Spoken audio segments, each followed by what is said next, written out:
الحمدللہ آپ کے والدین زندہ ہیں یا دنیا سے رخصت ہو چکے ہیں، ان کے لیے یہ دعا کثرت سے کرتے رہا کریں جو قرآن مجید میں اللہ رب العالمین نے سکھلائی ہے۔ والدین کی عظمت بیان کرتے ہوئے ان کے ساتھ کس طرح پیش آنا ہے، پھر دعا سکھلائی، رب ارحمہما کما ربیانی صغیرا۔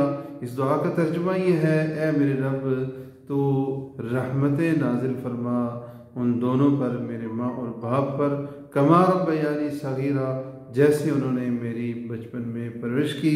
اس دعا کو کثرت سے پڑھتے رہا کریں۔ والدین زندہ ہیں، دنیا سے چلے جا چکے ہیں، دونوں صورتوں میں رحمتوں کی ضرورت ہر کسی کو ہوتی ہے۔ والدین کے لیے اولاد کی سب سے بہترین محنت، یہ سب سے بہترین والدین کے لیے تحفہ وہ ان کے لیے دعا ہے۔ نیک صالح اولاد کی دعا یہ سب سے بہترین اولاد کی طرف سے والدین کے لیے تحفہ ہے۔